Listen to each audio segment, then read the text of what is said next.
సర్వ తప్పులకు ఆయనే కారణం. అప్పటి ఓవర్ యాక్షన్ కి ఆద్యుడు కూడా అతనే. ప్రభుత్వ అధికారిని అని, తనకి సెంట్రల్ సర్వీస్ రూల్స్ వర్తిస్తాయని, పద్ధతి పాడు అంటూ ఏడ్చి చచ్చిందని పట్టించుకోకుండా అడ్డగోలుగా వ్యవహరించి ఆఖరికి సస్పెండ్ అయిపోయారు ఆ అధికారి. గత సర్కార్ హయాంలో అధికార దుర్వినియోగం, ప్రజాధనం స్వాహా చేశారన్న విజిలెన్స్ రిపోర్ట్తో అప్పటి సిఐడి చీఫ్ కి మంగళం పాడింది కూటమి ప్రభుత్వం. ఆ అధికారి అవినీతి కథకు అంతే లేదా? అప్పటి అక్రమార్జనంతా రికవరీ చేస్తారా? సమగ్ర దర్యాప్తు తర్వాత కటకటాలు తప్పవా?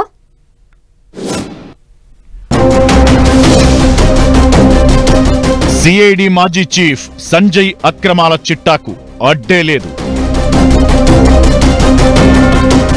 ఇప్పుడు సస్పెన్షన్, నెక్స్ట్ అక్రమార్జన రికవరీ.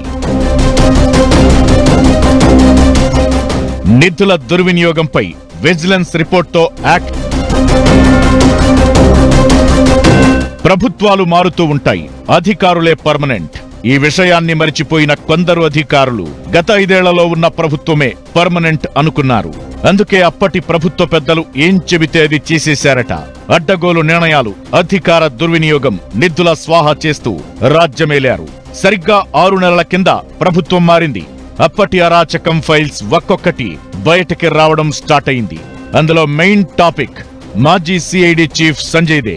ఆయన క్రైమ్ కహాని మామూలు స్టోరీ కాదు. పవర్ మిస్యూజ్ చేయడం అంటే ఇంత సింపులా? ప్రభుత్వ పెద్దలు చెప్పినట్లు పనిచేస్తే ఎంతైనా దోచుకోవచ్చా అని ఆయన రికార్డును చూస్తేనే అర్థమవుతోందట. Fire safety department DG, CID chief హోదాలో ఉంటూ ఆయన చేసిన అక్రమాలు, నిధుల దుర్వినియోగం లెక్కలు విజిలెన్స్ దర్యాప్తులో బయటపడ్డాయట. ఆ రిపోర్ట్ ఆధారంగా సంజయ్ ని సస్పెండ్ చేసింది కూటమి ప్రభుత్వం. జగన్ హయాంలో సంజయ్ సిఐడి అదనపు డీజీగా, ఏపీ విపత్తు నిర్వహణ అగ్నిమాపక సంస్థ డీజీగా పనిచేశారు. ఈ సమయంలో ఆయా విభాగాల్లో అక్రమాలు జరిగాయని అప్పట్లోనే తీవ్ర ఆరోపణలొచ్చాయి.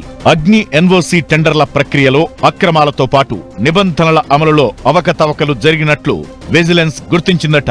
వైసీపీ హయాంలో అగ్ని పోర్టల్లో ఎన్ఓసి హార్డ్వేర్ కోసం 2.29 కోట్ల ఒప్పందం, ల్యాప్టాప్లు, యాపిల్ ఐప్యాడ్ల వంటి పరికరాల కొనుగోలులో గోల్మాలంతా బయటపడిందట. టెండర్లు లేకుండానే పని కాని చేశారట. ఈ మొత్తం వ్యవహారంలో కోట్ల రూపాయలు దారి మళ్లినట్లు విజిలెన్స్ డిపార్ట్మెంట్ అంచనా వేసినట్టు తెలుస్తోంది. ఎస్సీ ఎస్టీ అవగాహన సదస్సుల నిర్వహణకు 1.19 కోట్ల బడ్జెట్ను గత ప్రభుత్వం కేటాయించింది. ఈ కార్యక్రమాలను ఓ కంపెనీ పేరుతో నిర్వహించారని, దానికి రిజిస్టర్డ్ అడ్రస్ కూడా లేదంటున్నారు. అవగాహన సదస్సులకైన ఖర్చు కేవలం 3 లక్షలు మాత్రమేనని విజిలెన్స్ తేల్చిందట. కానీ 1,15,00,000 దుర్వినియోగం చేశారని గుర్తించారట. దాంతో సెంట్రల్ సర్వీస్ రూల్స్ ప్రకారం సంజయ్ ను సస్పెండ్ చేశారు. అధికార దుర్వినియోగం, ప్రజాధనం స్వాహా, ప్రభుత్వ నిబంధనల అతిక్రమణ కింద చర్యలు తీసుకుంటున్నట్లు సిఎస్ నీరబ్ కుమార్ ఇచ్చిన ఉత్తర్వుల్లో మెన్షన్ చేశారు. విజిలెన్స్ రిపోర్ట్లో గుర్తించిన అంశాలపై మరింత స్పష్టత కోసం రాష్ట్ర ప్రభుత్వం పూర్తిస్థాయి విచారణ చేపట్టబోతోందట.